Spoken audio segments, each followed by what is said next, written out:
the Stoic art of not being shaken. Stop handing over your emotions on a silver platter. Insult, pressure, failure, and criticism only have power if you allow them. The Stoics have known this for centuries. True strength lies not in dominating the world, but in mastering oneself. Train your mind like a warrior trains his sword, with focus, constancy, and purpose.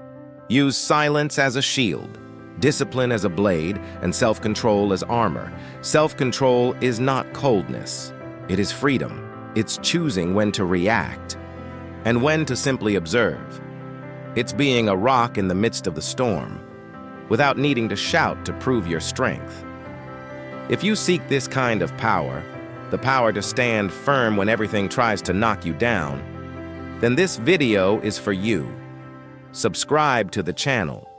Join our Stoic community and learn step by step how to transform pressure into calm, pain into wisdom, and silence into power. The journey begins now, and the first lesson is simple. Whoever controls their reactions controls their life. Failure? Given, not destiny. The ground always arrives before the fall ends, but curiously, it is there, with the face covered in dust and the echo of the mistake still vibrating, that learning begins to whisper. Failure for many sounds like a sentence. For the Stoic, it is just statistics, a record, a hypothesis test of the soul. Imagine yourself as a sculptor in front of a block of marble. Each wrong blow does not destroy the work. It merely reveals where the form is not. Edison spoke of it without poetry. 1,000 attempts, 1,000 data points collected. Failure, seen up close, is a scribbled map showing where not to go, but each detour brings you closer to your destination. The problem is when the ego comes into play. He wants the spotlight, not the lesson, and then he turns every stumble into a tragedy, every mistake into an identity. I failed becomes, I am a failure. But what if, just if, you treated each fall as a report sent by life, calmly saying, here, adjust the angle, correct the force, try again. The wise do this instinctively. They gather the shards, read the pattern, and continue. There is no shame, only metrics. Because the true burden is not falling, it's staying attached to the story you tell about the fall. And while some cry over the mistake, others dissect it. They observe, calculate, extract the next direction from it. And it is in that instant, in that cold and lucid gaze upon the very stumble, that something much greater is born. The resilience that prepares you for the next weight. The one that will come disguised as pressure. Pressure reveals preparation. Pressure is curious. It doesn't create heroes. It just strips away the veneer. When life gets tough, what is inside comes to the surface. It's like squeezing a fruit. The juice that flows was always there. Some collapse, others rise, but the difference is not luck. It's training. Whoever has never faced the chill of uncertainty despairs when the storm blows. But the one who has learned to breathe in the midst of the storm simply adjusts their cloak, steadies their feet, and continues. Marcus Aurelius said that the obstacle does not hinder the path. It is the path.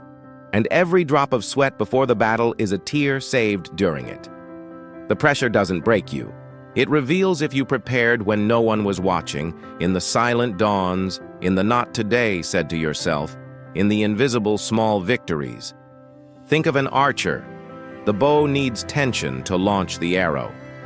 Without pressure, there is no thrust. Without resistance, there is no strength.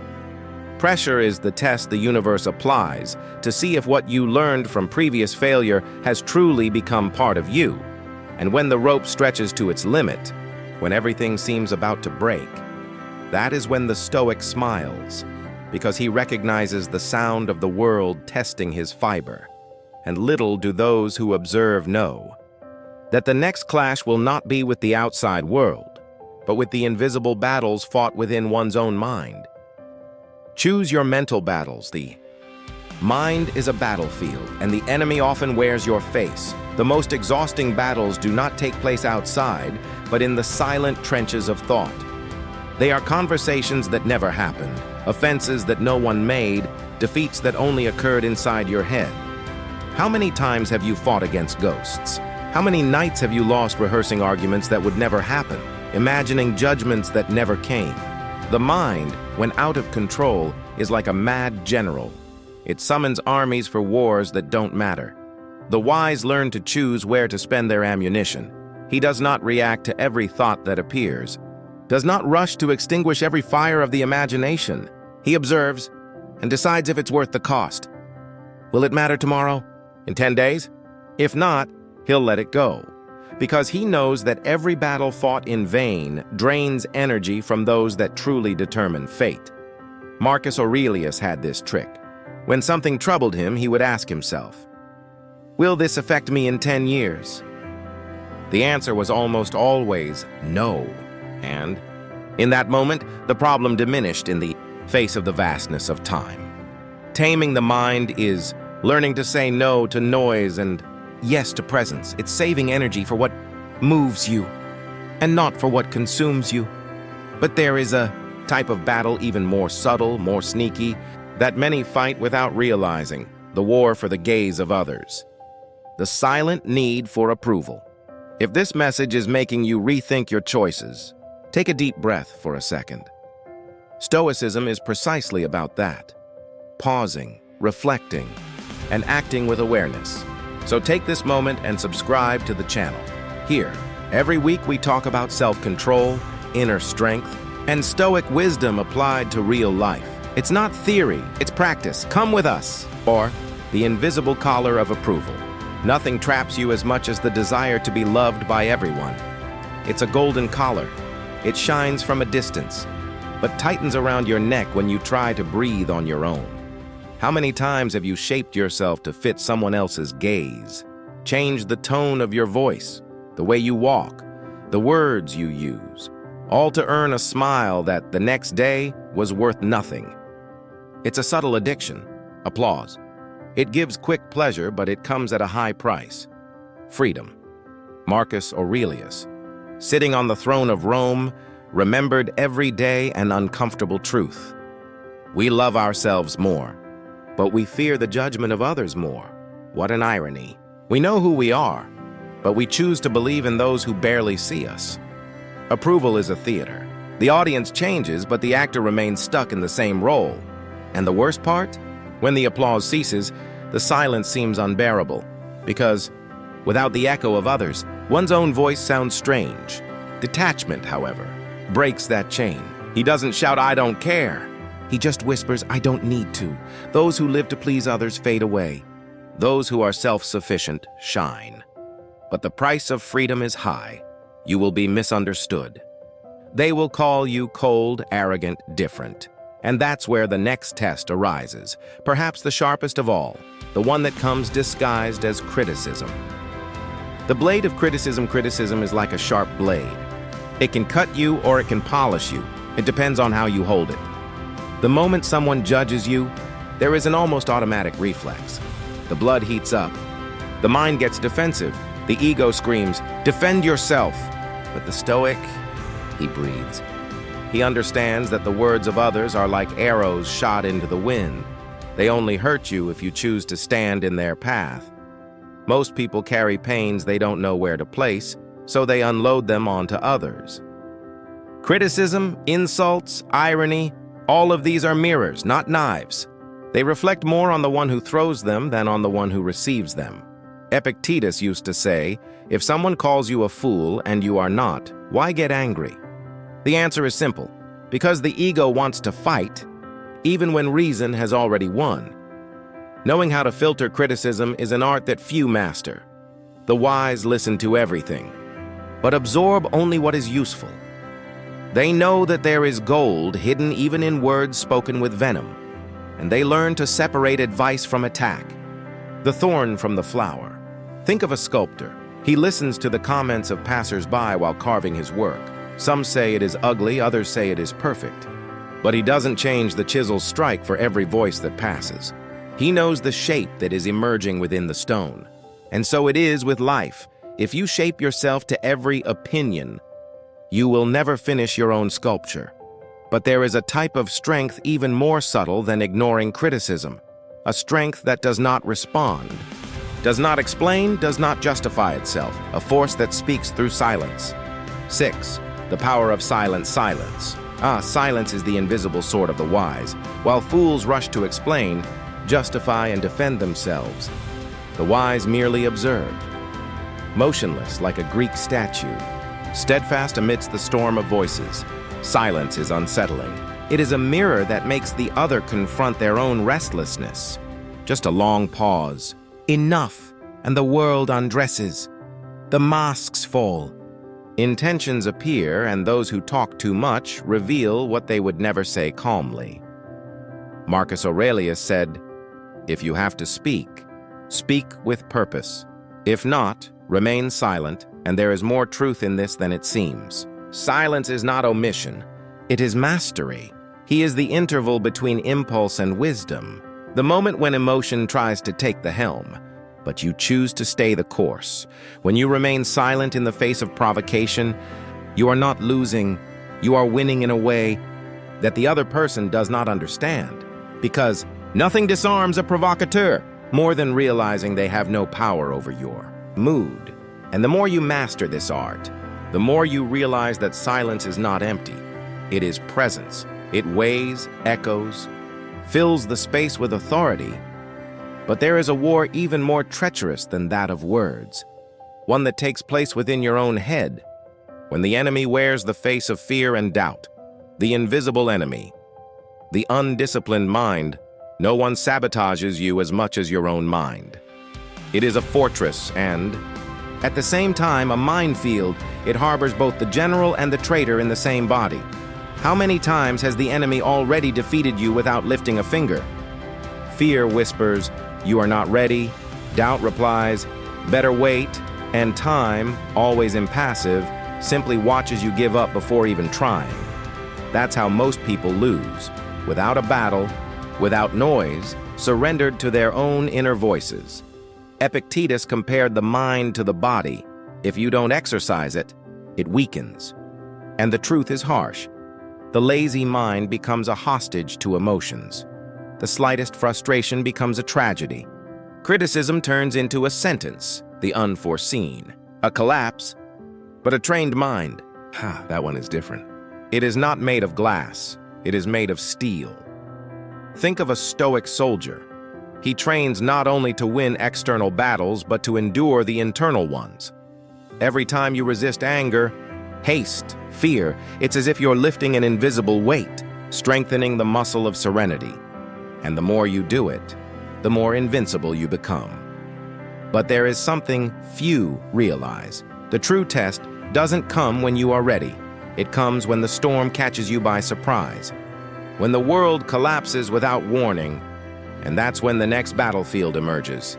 The trials that shape who you truly are. The trials. The fire that forges gold trials are the crucible of the soul, the fire that reveals what is true and what is merely appearance. Many ask for strength, but few accept the price of conquering it. Because strength, contrary to what they say, is not born in calmness. It is forged in the heat of difficulty, in the friction of resistance, in the weight of the falls that you decide not to let crush you. Think about how gold is purified. It needs to be burned, melted, tested. Only then does the impure separate from the essential. The same happens to us. The pain you so fear is the furnace where character is shaped. Seneca said, "Fire tests gold, and adversity tests the brave man." And there is no more fitting metaphor. The Stoics did not avoid discomfort. They trained for it. They knew that each insult endured without reaction, each failure faced without despair, each loss accepted without revolt, was an exercise of power. While the world sees tragedy, the wise see training. But the curious thing is that the more you master external trials, the more you begin to realize the most dangerous enemy is not the one who tests you from the outside, but the one who whispers within, that voice that wants to convince you to give up before seeing the result. The whisper of surrender, it's subtle, almost imperceptible. It doesn't come with screams or lightning. It comes in the form of logic, that gentle voice that says, "You've done enough." Or, "Maybe it's not for you." She sounds sensible, even comforting, but it is sabotage disguised as prudence, the most refined disguise of failure. While the pain screams, this voice convinces. And what it wants is not to protect you, but to stop you. Marcus Aurelius faced that whisper every morning. He wrote to himself, "Get up. You were made to act, not to lie under the covers, and that's it." The mind will always seek comfort, even if it costs its greatness. Surrender begins with small concessions.